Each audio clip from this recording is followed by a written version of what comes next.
Lezi indaba zehora lesikhombisa sigwethulela zinabukhome komkhulu le-SABC Auckland Park eGoli nazi zinohlonze kusihlwa nje.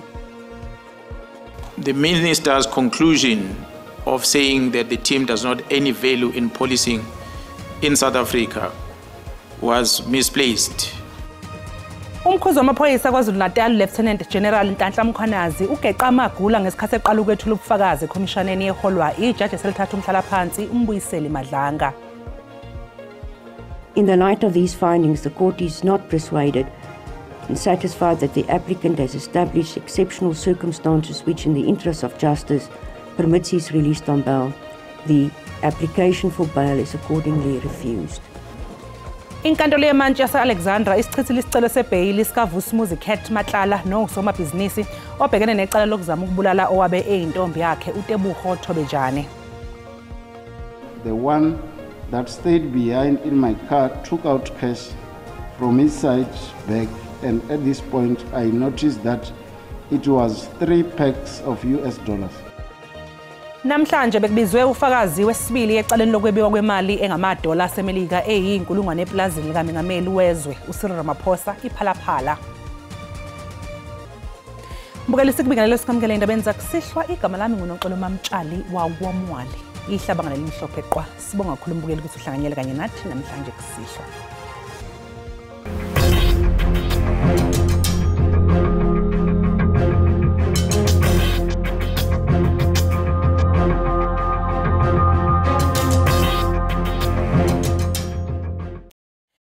Ukomishana wamaphoyisa KwaZulu-Natal uLieutenant General Nhlanhla Mkhwanazi ube ngokuqala ukwethula ubufakazi phambi kwekomishana kaMadlanga eqale ngokusemthethweni umsebenzi wayo namhlanje. Umkhwanazi utshele isigcawu sekomishana ukuthi uma kungekho okwenziwa ngokusheshsha ezobulungiswa eNingizimu Afrika isengcupheni yokushabalala.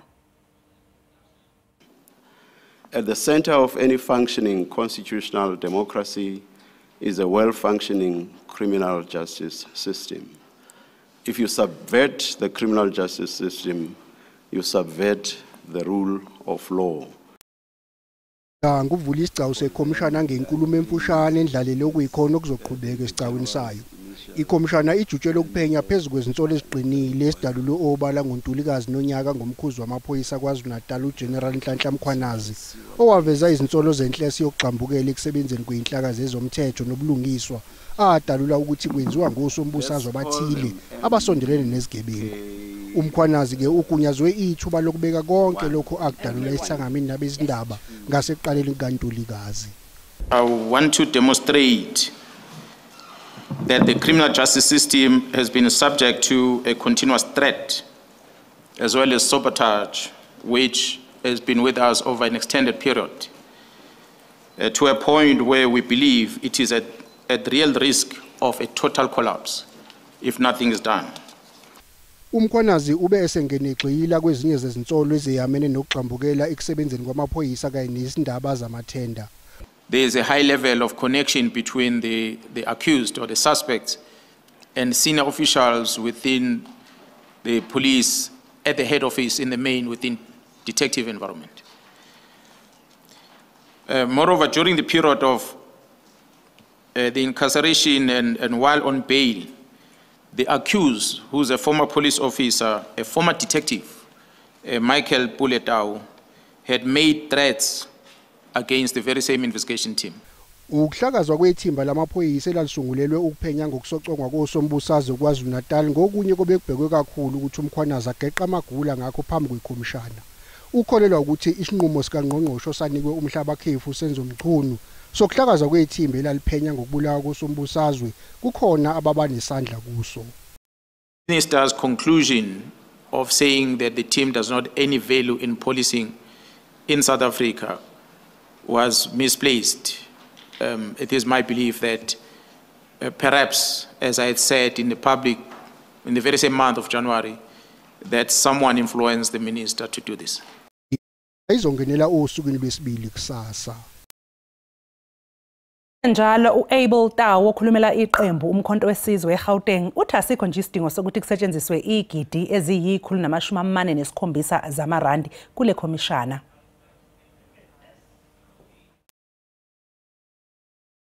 Izela ngaphandle kweBridget Mabandla Justice College ePitoli bekulindelekile ukuthi kuzoba namalungu eqembu umkhonto wesizwe ngaphandle kwalendawo kodwa ke kube yidlanzana elikwazile ukufika lazokelisa ungenami. We contend that Minister Mchunu, as implicated, should have been fired. We don't have to spend 147 million to decide whether or not he should be charged.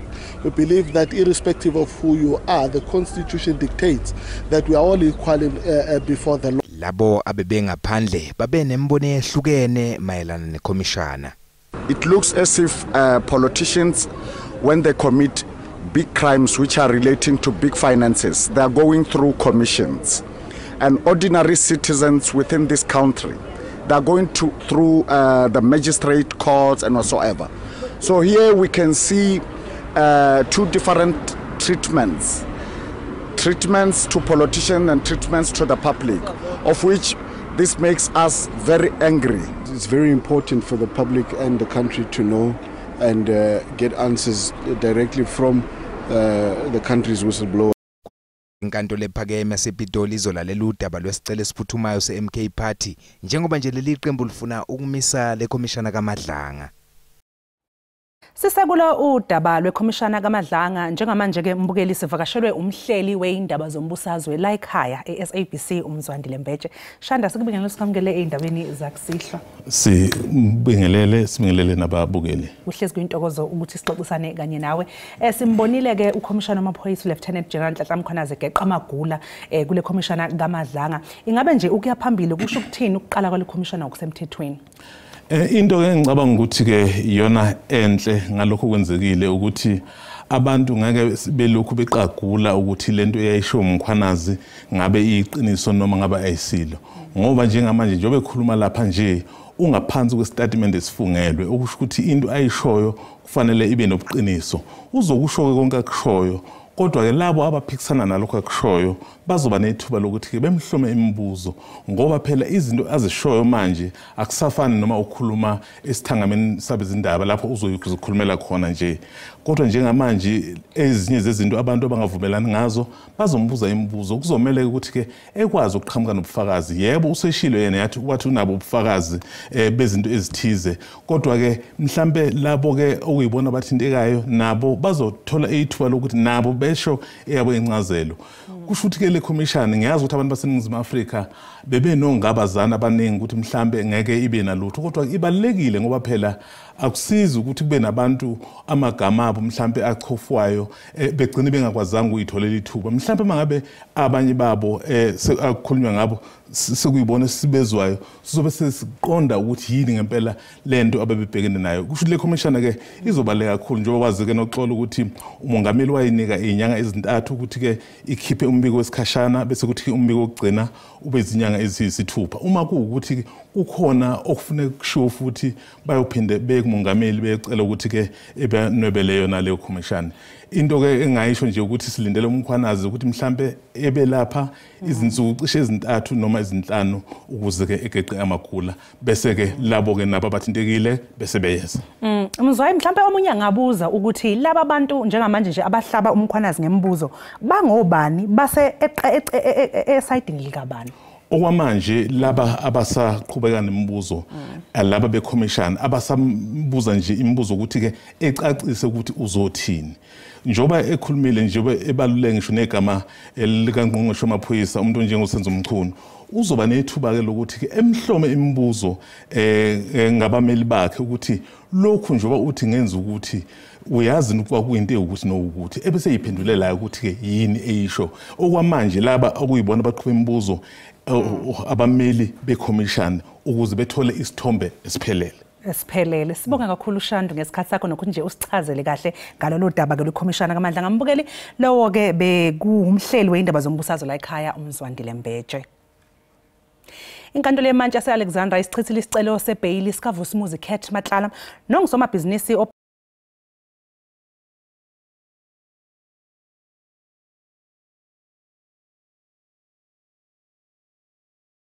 Lomlonyeni uVusumuzi Cat Matlala uzoqhubeka nokuqunywa esitokisini njengoba inqatshele ibheyili ngaphambi kokukhipha isinqumo imantshi ikhale kakhulu ngokuthi uMatlala ngaliflathela elakuleli njengoba enawo nomazisi waseSwatini onegama elihlukile kunaziwa ngalo. The nature and seriousness of the offences demonstrate a clear danger to the safety of the community. The state's case viewed at this stage cannot be described as weak. In the light of these findings, the court is not persuaded and satisfied that the applicant has established exceptional circumstances which, in the interest of justice, permits his release on bail. The application for bail is accordingly refused. Umbutho wamaphoyisa kuleli SAPS uthi usugxile kakhulu emaceleni amathathu okuzama ukubulala kanti futhi ucubungulisisa udaba lokuhoxiswa kwamacala ayi-13 eyamaniswa noMatlala. For now, the investigating team is focusing on the cases that they have at hand.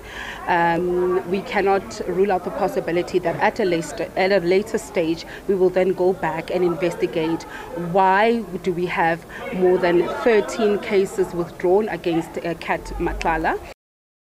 uTebogo Bojane kubekwa ukuthi useke wathola izinsongo zokuthi alihoxise leli cala. We'll also do our best to ensure that our witnesses are protected because we have raised concerns about the safety of our witnesses as well in court. uMatlala kulindeleke ukuthi abuyele enkantolo kwezokwethwasa kanye nabanye asolwa nabo kuleli cala. Namhlanje inkantolo izwe ukuthi umsolo wokuqala ecaleni lokwebiwa kwemali ngamadola asemelika eplazini likaMengameli wezwe uCyril Ramaphosa iPhalaphala wathenga imoto kaNokusho emva kosuku ugqekeziwe eplazini. Osukwini lwesibili ecaleni lokwebiwa kwemali eplazini iPhalaphala ufakazi wesibili utshele inkantolo ukuthi wahambisa uEmmanuela esuka ePhelapela elibangise eGoli emva kosuku ugqekeziwe. Uthe wakhokhelwa izinkulungwane eziyisi-7 ayinikwa esandleni. Umbuso ufake isicelo sokuba abe ufakazi emva kokuhoxisa isitatimende sakhe sokuqala. Umshushisi ke ubesefunda isitatimende sikafakazi njengengxenye yesicelo. Now that they had transport, that is after the purchase of the blue VW Golf 7, they said that I could go home and they will drive further with this car. I heard the three talking their language, and then the one that stayed behind in my car took out cash from his side bag, and at this point I noticed that it was 3 packs of US dollars. Ufakazi uthe wasenza isitatimende ngaphansi kwengcindezi emva kokusabiswa amahlandla amaningana ngabantu ababiza ngamaphoyisa. Uthi wenza isitatimende ngaphansi kwenkulu ingcindezi uthi sekufike abantu abaningana ekhaya lakhe bemsabisa bethi bafuna umsolwa wokuqala. Like I said, ukuthi batho ba bantshi. Icala lizoqhubeka mhlalulunye kumfumfumu. Mbukelisi sathi nje qhu ngapha ngaseyitolo kanti uma ngabe sibuya sokuphathela udaba oluthi before we can even have our first meeting with the CCMA, the company is going behind our backs and consulting with the employees individually. iCoca-Cola South Africa isimemezele ukuthi ihlela ukudiliza izisebenzi ezevile emakhulu njengoba le nkampani ihlela ukuvala izimboni zayo eBloemfontein naseMonti ngenxa yeinkinga zemali.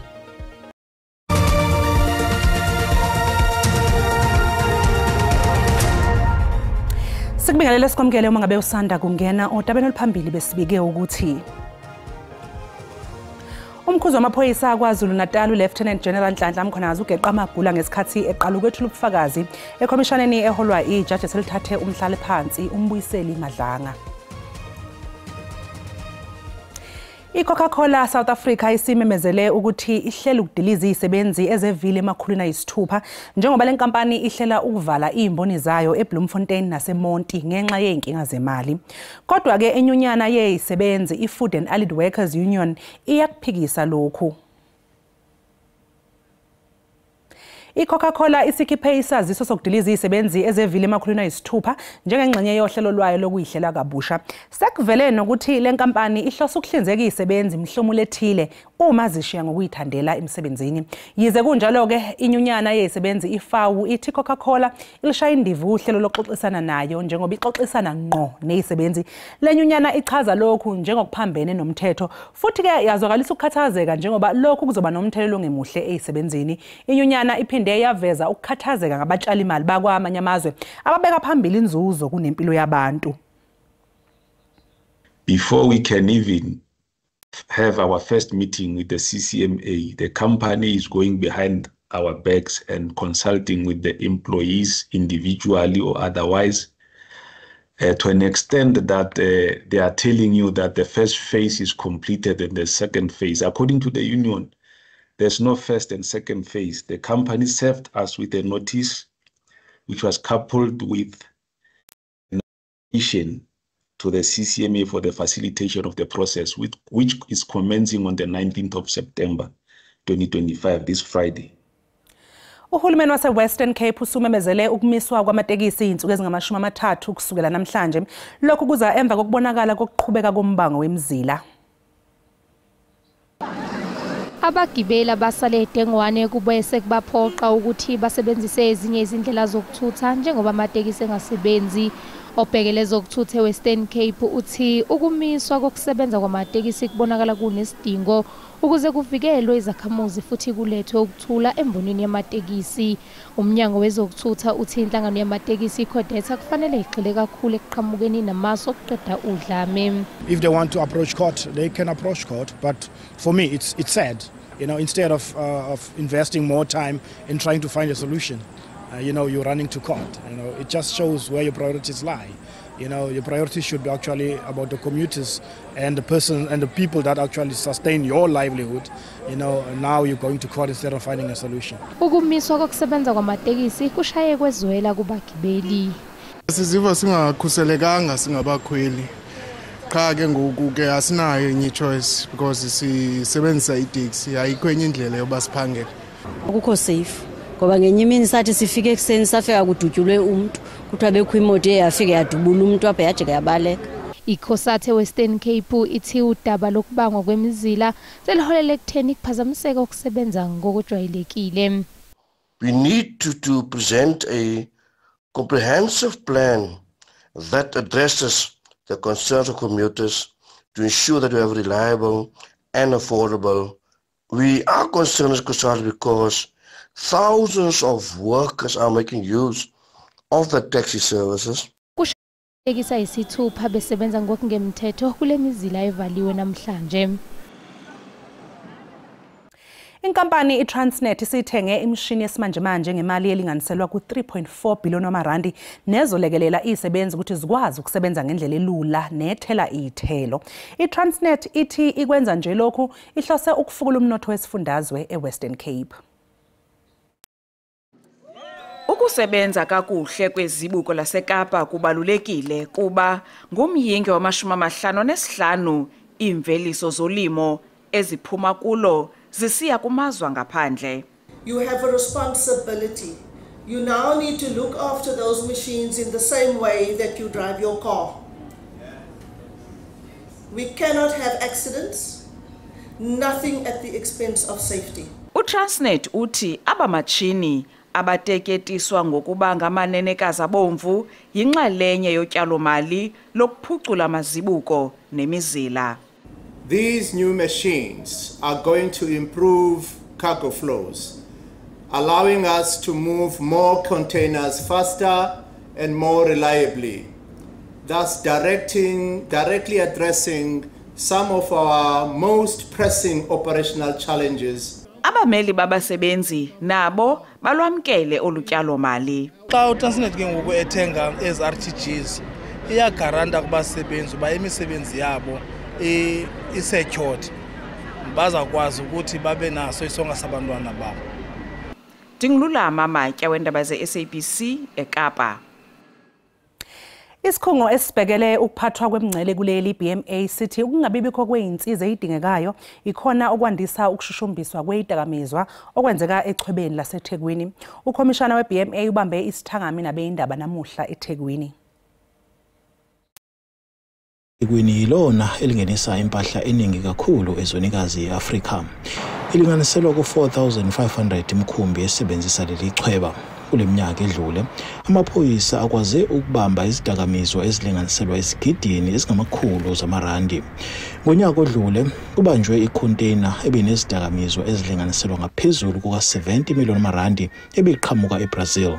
We are a bit in an old technology from a scanning point of view, and that is why we are looking at making sure that there is an investment in a very robust latest technology from a scanning point of view. I-Border Management Authority ithi isisebenzisana nezinye izinhlaka zomthetho ukuthuthukisa ukusebenza kwechweba. When it comes to any delay in Durban, will have an impact in Gqeberha, will have an impact in broader PE, but it also have an impact even in Cape Town Harbour, as it were, and that is basically the challenge.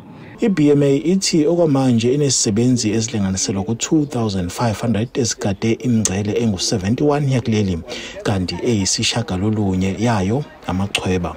NginguSimphiwe Makhanya kwizindaba ze-SABC ngiseThekwini. Mbukeli, umhlahla wesimo sezulu uzolandela emva kwekhefu noThini Ntshiza.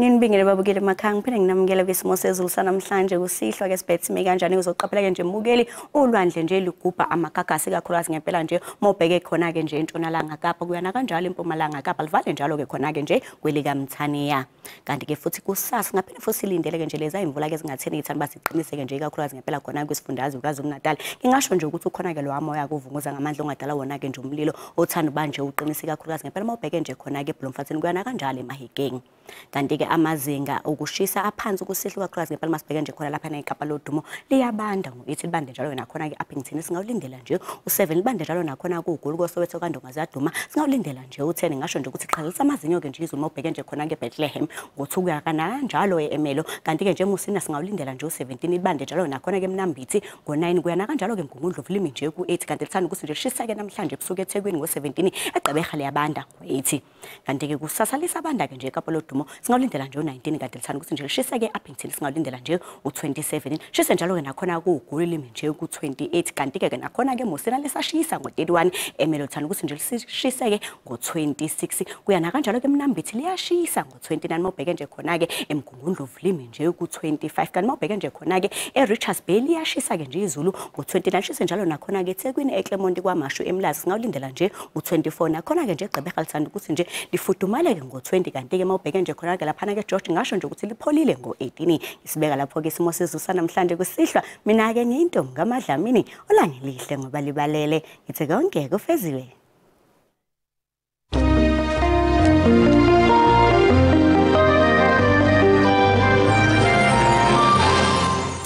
Mbukeli sibeka lapha esikuphathele zona kusasa bakhonoza kwethu neindaba ngolwimi lwesiXhosa nibe nje nobusuku obuhle nisale kahle.